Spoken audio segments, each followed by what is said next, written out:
Hi, my name is Natalie Cross. I'm 38 and I've been invisible to my own family for as long as I can remember.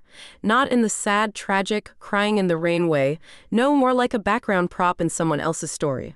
Someone who's only invited if there's a spare seat. Someone who's always given the leftover slice of cake, the plastic cup while everyone else gets glass, the sofa bed by the noisy ice machine while the rest sleep in suites. And the worst part, I let them do it for years. I smiled. I nodded. I acted grateful just to be included. Because in my family, if you're not loud, dramatic, or wildly successful in a way they understand, you're not worth much space. But quiet doesn't mean weak, and staying silent doesn't mean you're not watching or remembering. So when I was asked to come on the family trip if I didn't mind sharing a room with the kids, something in me finally clicked. Something slow and cold that had been building for decades. They didn't know what I did for a living. I never told them. Because if you grow up in a family that only praises lawyers and doctors, you learn fast to keep your wins quiet if they don't come with a title. And mine didn't. Not exactly. I run a hospitality consulting firm, the kind that gets hired by investors who want to turn crumbling motels into luxury experiences. I've managed takeovers, flipped resorts, tripled property values, built entire guest experiences from scratch. But to my family, I work with hotels or something. That's how my brother once explained it to his wife. She does room stuff. And it used to sting, but now I just listen, let them keep underestimating me. It makes what happened next so much sweeter. The invitation came via group text. My cousin Jordan was getting married in Scottsdale, and my aunt had decided it was the perfect excuse for a mini family getaway. They were all driving up from California and booked a charming little resort for the weekend. You're welcome to come, she wrote, but we're pretty full. If you're fine with the kids' room, we can squeeze you in. I stared at the message for a long time. No greeting, no check-in, no how have you been, just the assumption that I'd be so desperate for inclusion that I'd jump at a mattress on the floor. I didn't reply, not at first. I just Googled the resort's name out of curiosity. And that's when I nearly choked on my coffee because the charming little resort they were all raving about, the one my aunt had found for a steal, was one of ours. Mine, technically. It was in our portfolio. I had personally overseen its renovation 2 years ago. I'd approved the design, trained the staff, built the premium pricing model, and signed off on every single keycard access level. My name, in discreet legal print, was on the deed. And that's when the idea took shape. I wouldn't decline the invite. I wouldn't argue or act offended. I'd accept it, gratefully, just like always. Only this time, I wouldn't be showing up as the quiet cousin who got the floor bed. I'd be showing up as the silent owner. And I would enjoy every second of what that meant. I replied a few hours later, "Thanks so much, happy to join, whatever space you have is fine with me." I imagined their smug little smiles when they read that. Probably thought I was just grateful to be acknowledged. But I booked my own room, the presidential suite, under a different name, a name only staff would recognize as executive level. I called ahead, spoke to the general manager, arranged a few special conditions, and waited. Friday morning arrived, and the family caravan pulled into the circular driveway of the resort around 10:30 a.m. I arrived separately. My driver dropped me off by the private executive entrance on the other side of the property. I didn't carry luggage. I didn't check in at the front desk. My room had already been prepped. Fresh flowers, chilled Prosecco, a handwritten welcome note from the GM. Meanwhile, my family stood in line at the front like every other guest. I watched them through the security cameras. Not because I'm cruel, but because there's something deeply satisfying about watching people who never saw you finally look confused when you don't appear where they expect you. At 2:00 p.m. I made my move, walked casually through the resort in a silk-wrapped dress and heels like I'd been staying there all week, passed by my aunt who did a double take so hard she nearly dropped her drink. "Natalie," she blinked, eyes scanning for context. "You're here already?" I smiled. "Yes, I checked in this morning. Wanted a little quiet time before the madness." She looked puzzled. "But weren't you going to stay with the kids?" I tilted my head. "Oh, didn't I mention? I booked a different room, just needed some space." She blinked, unsure how to respond. I didn't offer more, just smiled and walked away. The full unraveling didn't happen until dinner, because that's when the keycards stopped working. Theirs, not mine. The front desk had been instructed to deactivate their rooms temporarily due to an internal authorization issue. When they came to complain, they were met with polite but firm apologies and an offer to relocate them to 2 adjoining rooms in the older wing. "Is this some kind of mistake?" my brother asked, waving his keycard like it might suddenly come back to life. The staff smiled. "Not at all, sir. It's just that your booking was part of a discounted block and has been adjusted accordingly. My aunt's face went red.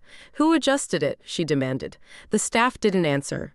But I didn't have to be there to imagine their faces when the pieces started to click. When my cousin asked the concierge what Natalie Cross had booked and was told, she's in the presidential suite, she's one of the property partners. That's when it really sank in. That's when the hierarchy flipped. I didn't need to gloat. I didn't need to say a word. I just sipped my drink from the private balcony, looked out at the glowing courtyard, and waited for them to realize that I'd finally taken my seat at the table. Only it wasn't theirs, it was mine, and they'd just been lucky to come. The next morning, I woke up before sunrise. Not because I was anxious or eager, but because the suite had floor-to-ceiling windows, and the desert light poured in soft and golden like something sacred. I stood there for a long moment, barefoot on cool marble, sipping espresso while the valley below started to stir, and for the first time in years, I felt calm, not victorious, not smug, just calm. Like I'd finally stepped out of a role I never auditioned for, the quiet cousin, the afterthought, the filler space in every family photo. And now they had to see me as something else, or not see me at all. Either worked. I took my time that morning, ordered a slow breakfast to the room, lemon ricotta pancakes, smoked salmon, a carafe of blood orange juice chilled to perfection.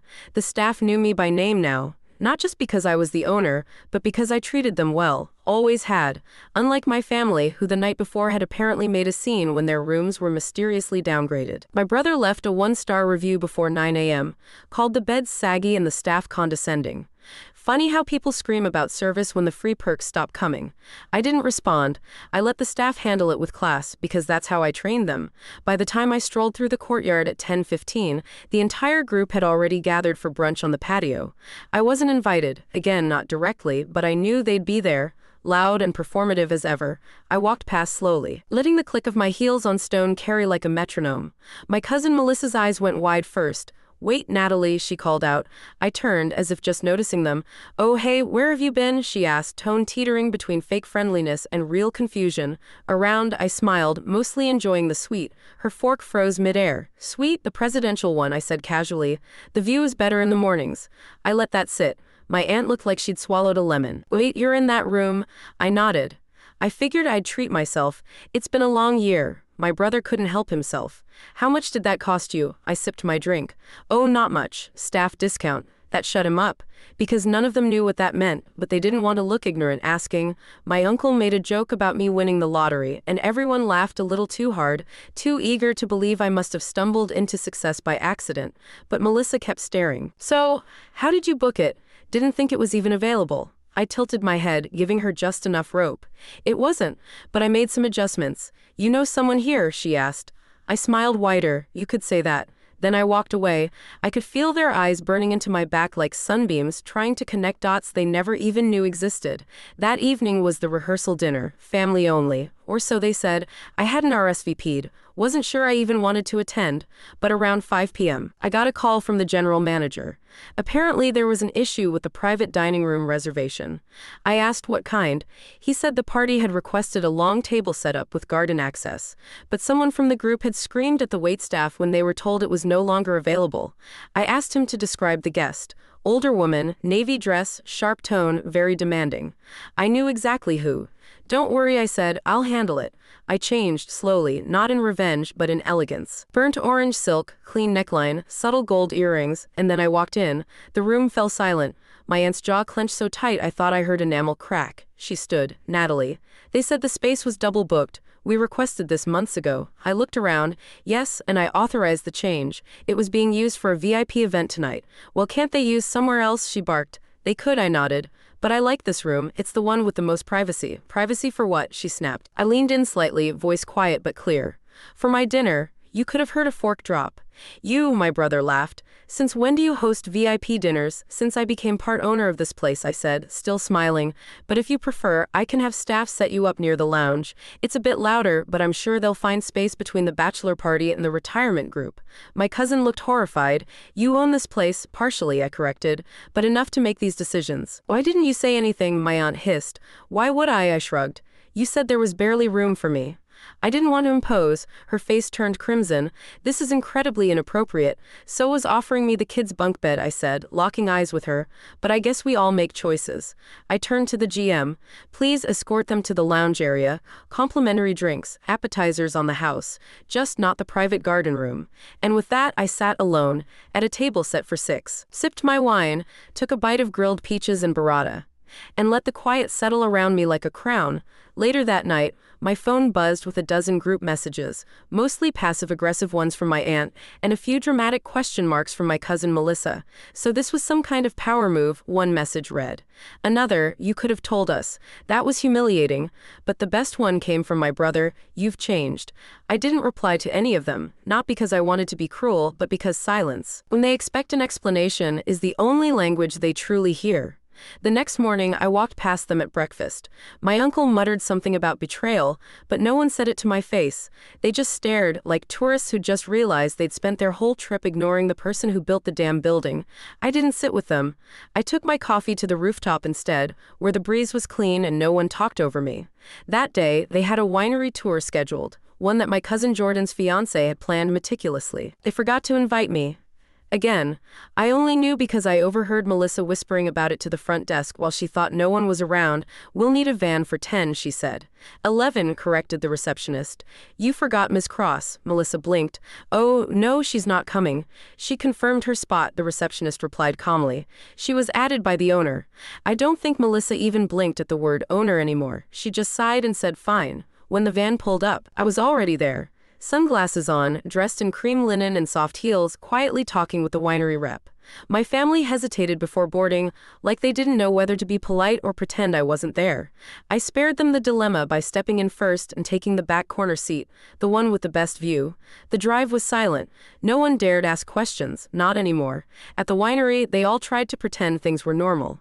Toasts were raised, smiles forced, but I could feel the shift, like the air had thickened and every compliment now had weight behind it. When I asked a question during the tasting, the sommelier answered me first.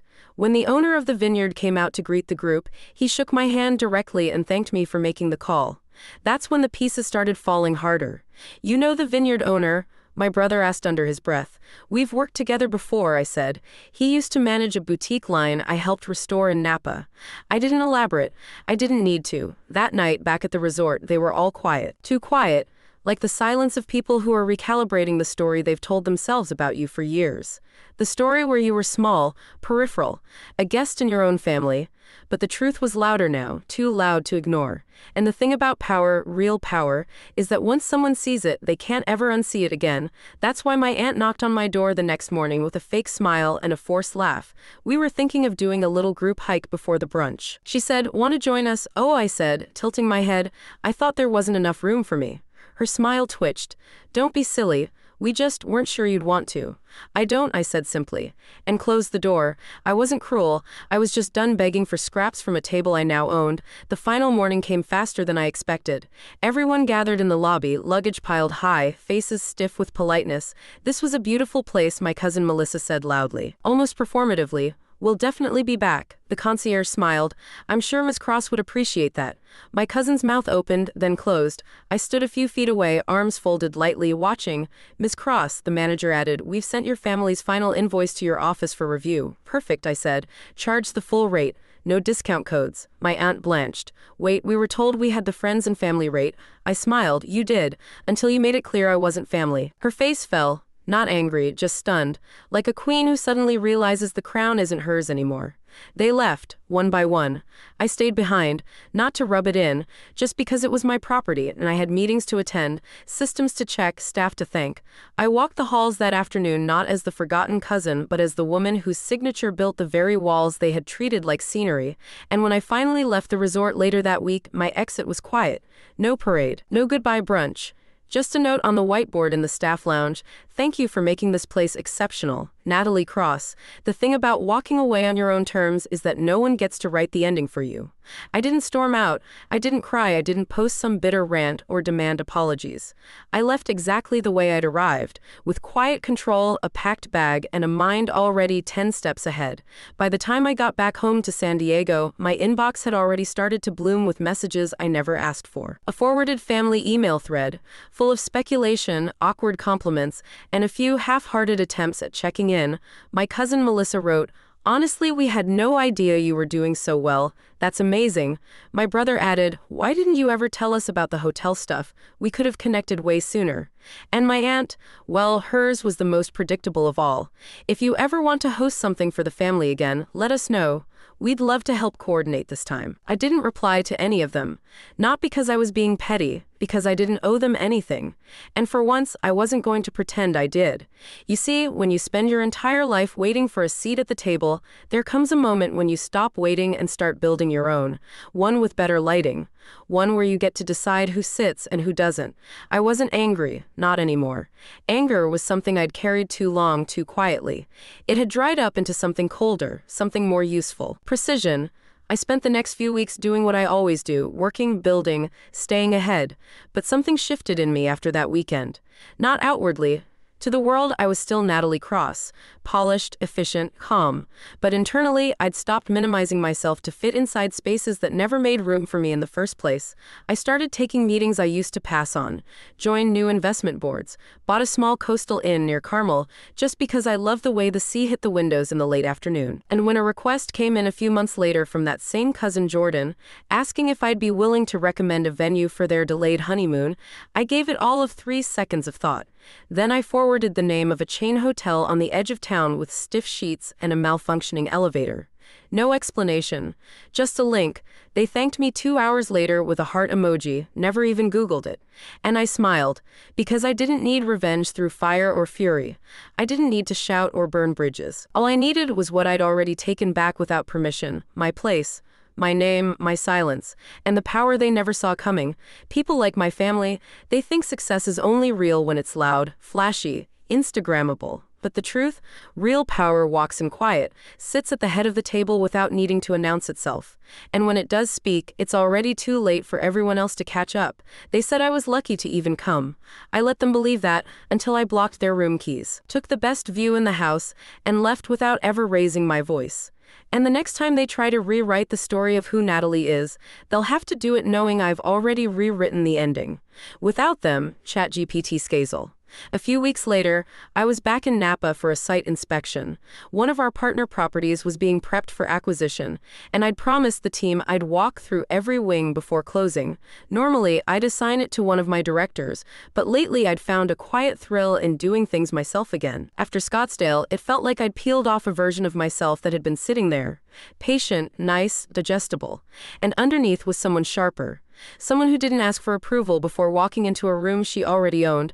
I stayed at one of our smaller villas that week. Not as opulent as the presidential suite, but elegant in a way only simplicity can be. No fanfare, no champagne towers. Just wood, light, and silence. I got up early on day 2, ready to dive into contracts and linen counts. When I got a message from my assistant, "You might want to see this," forwarded from the front desk. I opened it, and there it was, a reservation request, under my aunt's name, for a quiet girls' weekend with her friends. At one of my properties, the notes section said, "We've stayed at another one of your locations before and had a wonderful time, hoping to get a return guest rate." The audacity almost made me laugh. She hadn't spoken to me directly since the Scottsdale incident. Not one call. Not one text that acknowledged what actually happened. Just this sudden attempt to tap into the perks she thought I'd offer now that she knew who I really was. I stared at the screen for a long moment. I wasn't angry. I wasn't even surprised. This is how they always moved. Quick to belittle when they think you're beneath them. Quicker to flatter when they realize you're not. I replied with one sentence, "Happy to accommodate. Standard rate applies. No warmth, no discount." No explanation, just the terms clearly stated. They booked it anyway, 3 rooms, full price, weekend package. I instructed the staff to treat them like any other guest, politely, professionally, and without special attention. No welcome basket, no comp spa upgrades, and no access to the suite I kept reserved on the top floor, which they requested if it's not being used. It was, by me, I made sure of that. When they arrived, I let them check in first. I waited, gave them time to settle, to look around and start wondering whether I might be nearby. And then, around 6 p.m., I stepped out of the elevator and into the main courtyard in full view, wine in hand, soft cashmere wrap draped over my shoulders, completely at ease. My aunt spotted me from across the patio and froze mid-sentence. She walked over slowly, like someone approaching an exhibit they can't quite understand. "Natalie," she said, voice light. "What a surprise is it?" I asked. "I thought you knew the owners here." Her smile twitched. "We just had such a lovely time at the other place. We figured we'd try another one of your resorts. They're all so beautiful." "Thanks," I said. "We're very careful with who we let represent our brand." "Well, you've built something amazing," she said quickly. "And I mean that, truly." I nodded. "Glad you're enjoying it. We were hoping to maybe grab dinner together while we're here," she added. "Catch up, really talk." I took a slow sip of my wine. Maybe, I'll see if I have time." I said simply, "It's been a busy quarter. A lot of growth." Her smile dropped just a fraction. "Of course, you're probably swamped, always," I said, "but I appreciate you booking through the proper channels." She didn't reply, just stood there, smile now tight, hands folded like a schoolgirl waiting for permission to speak. I didn't give it. I just turned back toward the suite and let the quiet carry behind me. That night, as I sat beneath the high arches of the villa's private lounge, I thought about how long I'd waited for moments like this. Not to gloat, not even for revenge, just to exist in a world where I didn't have to explain myself to be taken seriously. A world I built, brick by brick, while they were too busy talking over me to notice. And now they were paying to be in it, literally. At full rate, 3 days after that weekend, I got a handwritten note delivered to my office. Real ink, heavy envelope, no return address, but the handwriting gave it away immediately, tight, looping, and just a little too perfect. My aunt. I almost didn't open it. Part of me assumed it would be another subtle dig in elegant disguise, a thank you note laced with expectations. But curiosity, and maybe something deeper, older, made me tear it open. Inside was a thick ivory card and 2 lines written neatly across the center. "I underestimated you. I won't make that mistake again." No apology, no warmth, just those 10 words. It was the closest thing to respect I had ever received from her. And it came only after she realized I'd stopped needing her approval. I placed the card back in the envelope and slid it into a drawer. Not to keep as a trophy, but as a reminder that sometimes people only see you when they're forced to. I didn't hear from her again for months. Life moved forward as it always does. Deals came through. Contracts closed. I opened 2 new properties in less than 6 months, one of them breaking occupancy records in the first quarter. I kept my name off the headlines, like I always had. Power, when used properly, doesn't need to shout. Then in November, I got an invite to a family holiday gathering. It was the first one in nearly 4 years that had been addressed directly to me and not just tacked onto someone else's RSVP. I stared at it for a long while. Not because I didn't know what to do, but because it made me laugh. All those years they treated me like a side dish to be tolerated, and now here they were, trying to pull me back into the fold like I hadn't already outgrown the table. I didn't reply. I sent a floral arrangement to the host's address instead. One of those towering, expensive ones with eucalyptus and cream orchids that make you feel like someone knows your value. The note simply said, "Warm wishes, NC," and then I booked a last-minute trip to the Amalfi Coast. Took the suite at a cliffside villa that only opened twice a year and left my phone on airplane mode for 6 days straight. When I got back, there were 15 missed calls, 6 voicemails. 2 new emails titled, "We really missed you and you could have told us." But they all missed the point. I didn't disappear out of spite. I chose myself finally, and they weren't used to that version of me. The one who no longer needed to be chosen by them first. Weeks passed, January came and went, and just when I thought they'd given up, I got a call from Melissa. I let it go to voicemail. But something in her voice when I listened later caught me off guard. "Hey, I don't know if you'll even listen to this, but I get it now. Everything. I really do. I think I used to laugh at you because I didn't understand how someone could be that quiet and still so powerful. I know I was cruel sometimes, and I think I hated that you were never cruel back. That's what made it worse, I guess. Anyway, if you ever want to talk, I'm here. No pressure." I replayed that message twice, not because I didn't believe her, but because I wanted to be sure I wasn't imagining the shift. It wasn't an apology. Not really. But it was the first sign of awareness, that maybe, just maybe, someone had actually started to see me. Not the caricature they'd painted, not the footnote in everyone's story. Me. I didn't call her back. Not right away. I let time stretch, not to punish, but to breathe. I'd spent too many years rushing to fill silences that weren't mine to fix. And for once, I wanted to live in the quiet and feel what it was like not to apologize for taking up space. It was early March when I finally replied. Short, simple, thank you for the message. I'm glad you're seeing things differently. I hope you're well. That was it. No opening for more, no re-entry into their world, just a nod from the cliff I now stood on, one I'd built stone by stone while they were still laughing at me from the valley below.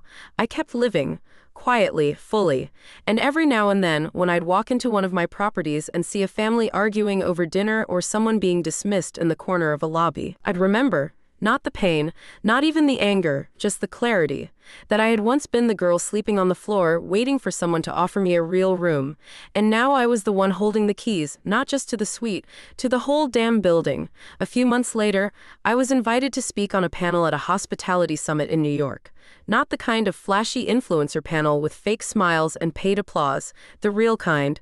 Executives, developers, legacy owners. People who didn't care what your Instagram following looked like, only what your portfolio said. I flew in alone, checked into the hotel anonymously, like I always do, and spent most of my time listening to others talk. Not because I felt small, but because people tell you everything when they think you're just another face in the room. I was scheduled as the closing speaker.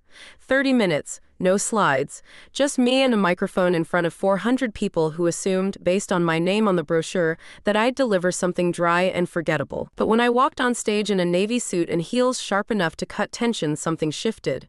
It wasn't what I said, though I spoke clearly and with weight. It was how I carried it. Like someone who didn't need to convince anyone. Someone who knew the value of being underestimated. They used to give me the couch, I said calmly. The pull-out, the leftover seat, the last word. I used to say thank you, not because I was grateful, but because I believed that if I stayed polite, eventually someone would see me. I paused. The room was dead silent. They didn't, so I stopped waiting. I didn't name names, didn't tell them about the family or the locked room keys or the wine in the courtyard, but the message was there. Sometimes power isn't about what you build, it's about how long you waited to be allowed in before you realized you could just build it yourself. After the speech, I walked off stage and was met with a line of people, hands out, cards extended. Compliments pouring in. Some were real, some weren't. I knew the difference, but I accepted them all with grace because I didn't need validation.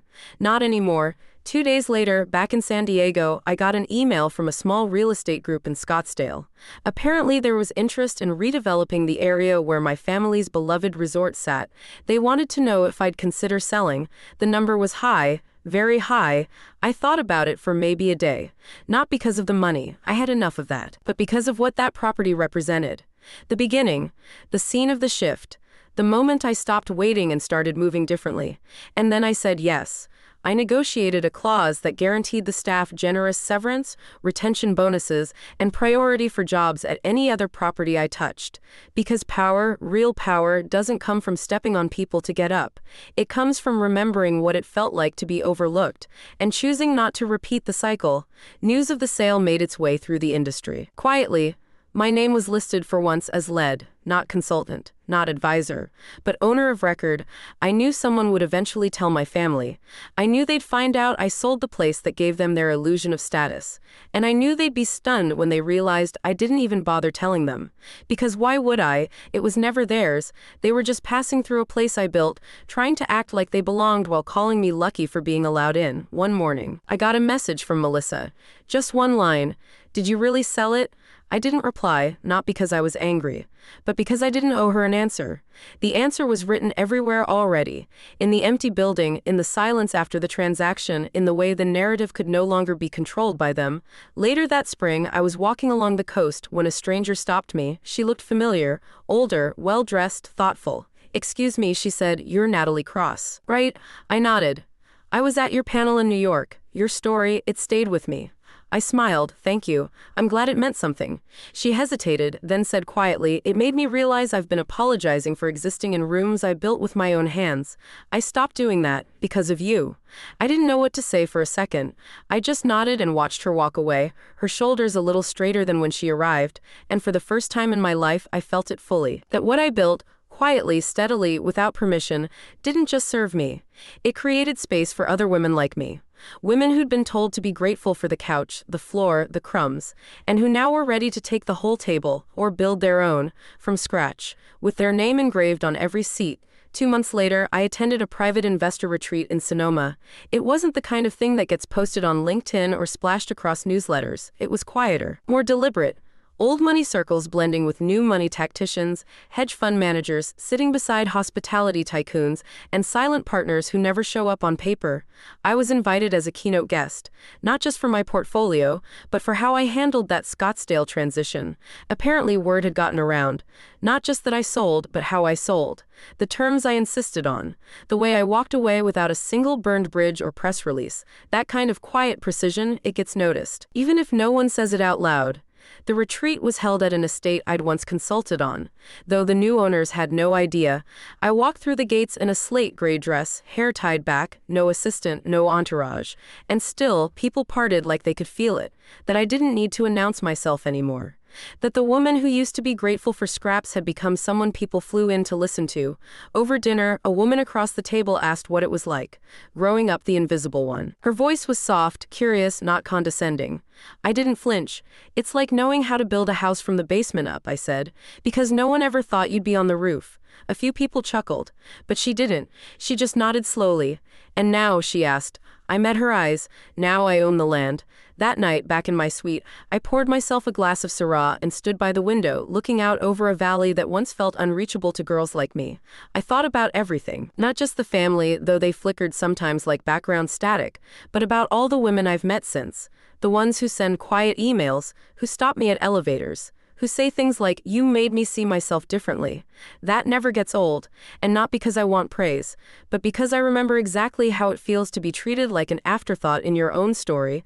You never forget that feeling. You just learn how to use it, to sharpen it into something that cuts through every room where they once called you lucky for even being invited. Back in San Diego, life continued. I stayed busy, but I moved slower, more intentionally. I said no more often. To deals, to people, to anything that felt like it wanted me small again. I started mentoring younger women in the industry. Not through official programs, just coffee meetings, quiet chats, answering late-night texts from interns who didn't know how to ask for raises without sounding ungrateful. I told them what I wish someone had told me at 25, that gratitude doesn't mean silence, that humility doesn't mean shrinking, that you're allowed to own things out loud, even if no one ever gave you permission. One afternoon, I was sitting in my office when a name popped up on my assistant's intercom. "It's your aunt," she said, "says it's personal." I hadn't spoken to her since the card. I paused, then pressed the button, put her through. Her voice was calm, too calm. "Natalie, hi. I hope I'm not interrupting." "You are," I said, "not unkind, just honest." She let out a small breath. "I'll be brief. I just wanted to ask," a beat. "How did I not see it sooner?" I leaned back in my chair. "You weren't looking." Silence. "I suppose I wasn't," she admitted. "But I see it now. You're more than I ever gave you credit for." "I always was," she sighed. "I'm not calling to fix things. I know some things can't be, but I hope you'll let me say that I regret the way I treated you." I didn't speak, not for a long time, and then I said, "Thank you for saying that. I mean it." She added, "I believe you," I said, "but I'm not building anything backward anymore." "I understand." We ended the call quietly. No promises, no plans, just closure that I didn't need but accepted anyway. Not for her, for me, because forgiveness doesn't always come with reunions. Sometimes it's just a door you quietly close on a version of yourself that doesn't live here anymore. That night, I deleted the old group chats, archived the family email thread, unsubscribed from the drama I used to call home. Not with anger, but with peace. I didn't need revenge. I didn't need a moment where they all stood in awe and begged for inclusion. I'd already had the only moment that mattered. When I realized they could call me invisible, and it wouldn't make me any less real, I owned the suite, the keycard, the view. I owned the silence they left me with, and I turned it into an empire. A few weeks after that call, I received a package. No note, no sender, just a carefully wrapped box with my name written in bold, slanted handwriting. Inside was a photo frame, old, worn, clearly pulled from someone's attic. The picture was from a family trip I'd nearly forgotten, one I was never supposed to be in. We'd gone to Big Bear for a cousin's birthday. I remember arriving late because they forgot to send me the address on time. When I got there, they'd already started dinner. All the chairs were taken. I ate standing, and yet here I was in the photo, barely at the very edge of the frame, half-cropped and blurred, like I was just someone passing through. That photo had hung in my aunt's hallway for years. I remember staring at it every time we visited, wondering if anyone else noticed I was the only one without a plate, without a seat, without a hand on my shoulder. The version in the package was different. The frame had been cracked and carefully glued, but the photo inside, it had a small note taped to the back. I saw you. I just didn't know how to make space for you. I'm sorry, no signature, but I didn't need one. I placed the photo on a shelf in my home office, not to keep the memory alive, but to remind myself how far I'd come from it. Because for years I kept wondering what it would take to be seen by them, what milestone, what title, what moment. I used to think success would earn me love, that if I worked hard enough, became important enough, made the right kind of money, they'd finally open the door wider. But doors built on conditions never stay open. And love that only shows up when you win isn't love, it's a contract. One I stopped signing a long time ago. That summer I launched my own brand, Crossline Properties. It wasn't about ego. It was about finally putting my name on the front instead of behind the scenes. For years I'd helped other names shine. Developers, hoteliers, people with generational money who'd never slept on a couch or missed a family dinner because no one remembered to include them. Now it was mine. The brand, the vision, the voice. We opened 2 flagship locations in the first 6 months, one in Sedona, one in the Berkshires. Both sold out opening weekends. The press tried to turn it into a rags to riches narrative, called me the quiet storm of luxury hospitality. I let them. They didn't know how wrong they were. I wasn't the storm, I was the foundation, quiet, steady, unshakable. The thing no one notices until everything else falls away. One evening after the Sedona launch, I sat by the fire pit with my head of design.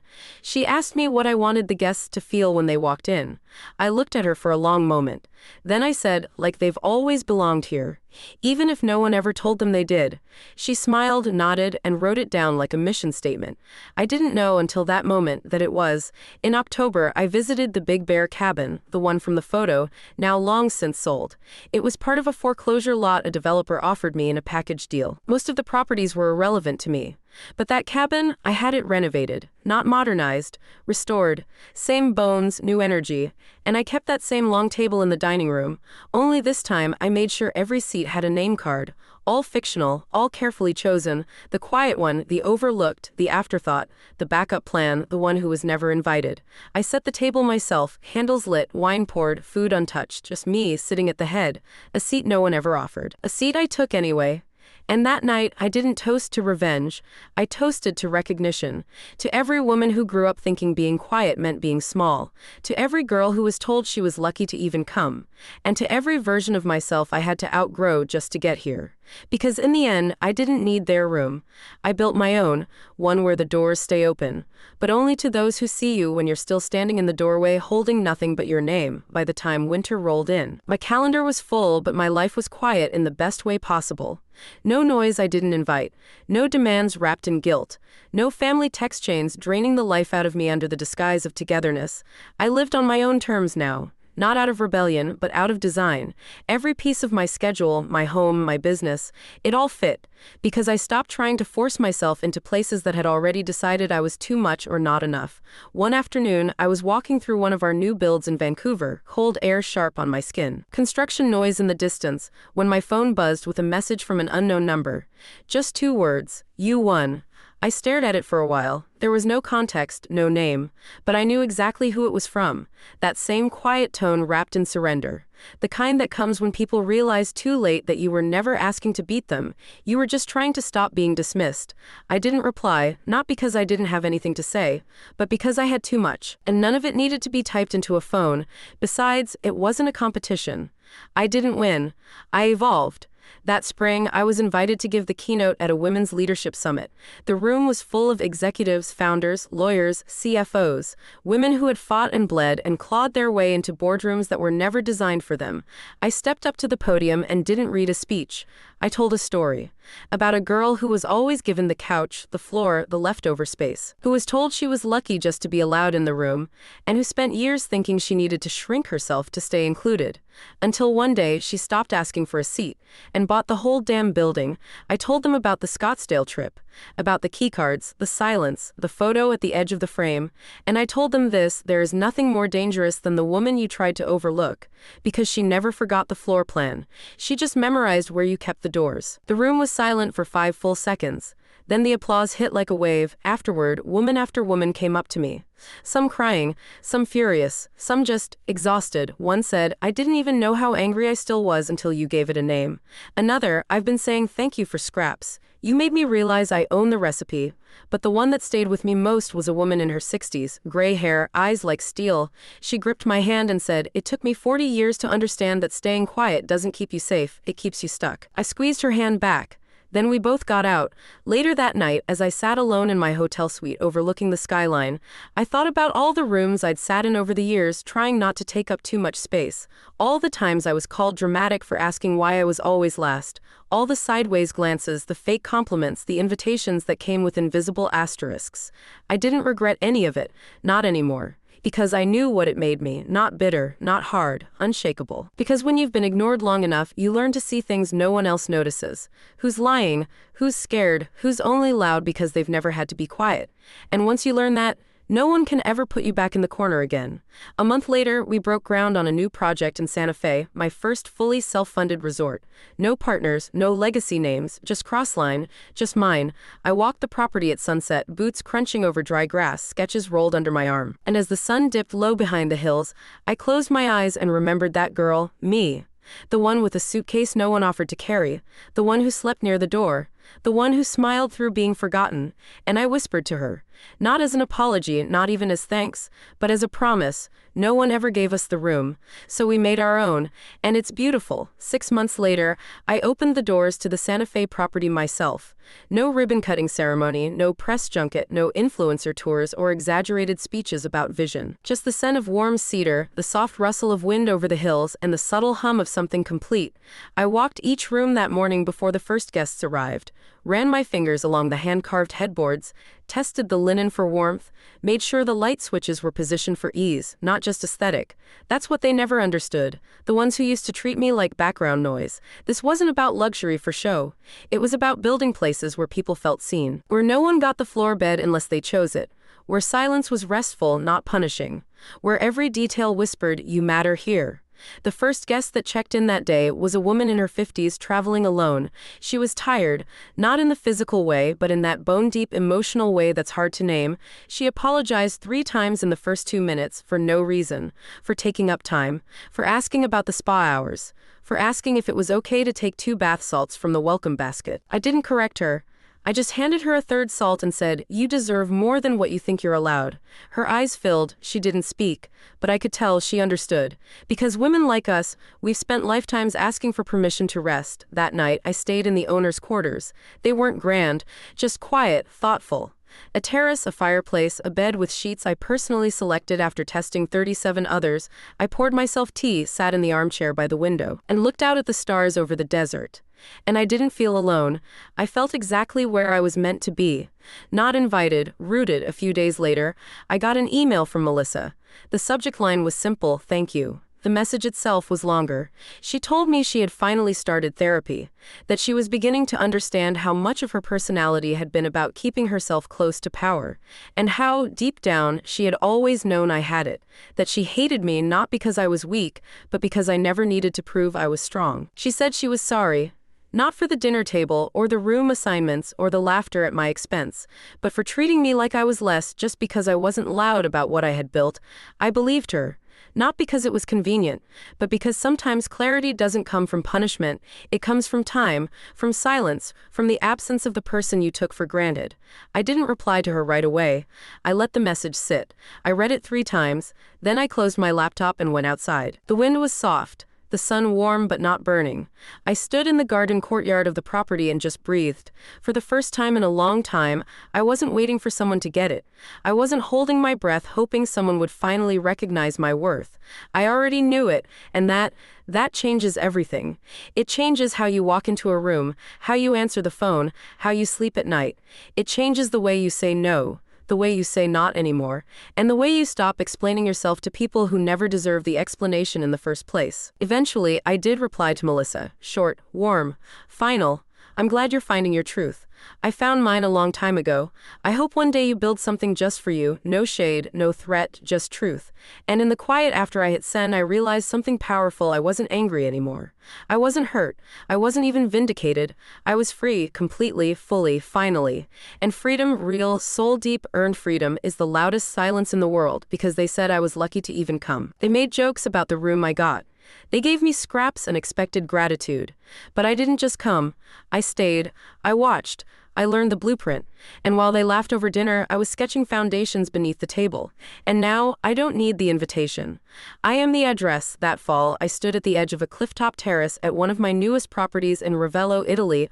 Olive trees framed the horizon. The sea shimmered below in velvet blue folds. And the sky was painted with that kind of late afternoon gold you only get in places that have known centuries of silence. The property had just opened a month earlier. 15 rooms, no more, each designed not for guests, but for restoration. Not the Instagram kind, the real kind, the kind no one claps for. No grand chandeliers, no press releases, just silence, softness, and space. The things I was once told were signs of weakness. But standing there, alone, watching the sun drop into the water without a single voice telling me I was too much or not enough, I realized this was the end of something I hadn't even named yet. Not a war, not a battle, something quieter. A lifetime of waiting. I had spent years carrying the weight of that dinner table, that hallway photo, that cheap hotel room floor. Years trying to decode what exactly made me so easy to ignore. Was it my voice, my silence, the way I never fought back loud enough to scare them? I had studied every detail of those years like a crime scene, trying to understand where I disappeared in their story. And when I finally stopped trying to reappear in their version, I found mine. It wasn't about punishing them. It was about writing a new map. One where the borders were drawn by me. One where I was no longer lucky to even come. I was the reason there was a destination in the first place. And that shift, that rewiring, it doesn't happen with applause. It happens in the small final moments no one sees. Like when I sent my former high school guidance counselor a thank you note, not for believing in me, but for giving me the phrase, "You're just not leadership material to frame in my office." Like when I anonymously funded the college tuition of a young hospitality student from a neighborhood like mine and told her nothing except, "Take the room, then build a better one." Like when I stood in the elevator at an industry gala, overheard two men mispronounce my name while reviewing a contract I negotiated, and said nothing, just smiled. Because by the time they figured it out, it would be too late. Like when I deleted the last photo that had me cropped out, not out of anger, but because I no longer needed it to remember how far I'd come. Or like the moment last week, when I walked through the marble lobby of a hotel in Tokyo that bore my initials in bronze near the elevator, and the front desk manager greeted me, not with a handshake, but with a bow and a quiet, "Welcome home, Miss Cross." That's what I built. Not a hotel empire. Not a revenge tour, a home for the girl who used to sit on suitcases, for the woman who used to rehearse gratitude like it was survival, for every version of me that went to sleep wondering why being quiet meant being invisible. I made space for her. I made room for all of her. And now, every time someone books a room, every time a guest walks into one of my properties and breathes deeper than they have in years, I know they're not just paying for a bed or a view. They're stepping into something sacred, something earned, a story rewritten from the inside out. Because power doesn't always come with noise, sometimes it comes with a key. And when you hold the right one, the one they never meant to give you don't need to knock anymore. You just walk in. You sit where you choose. You stay as long as you like. And when they ask how you got here, you don't owe them anything. You just smile because they said you were lucky to even come, but now they're just lucky you let them stay.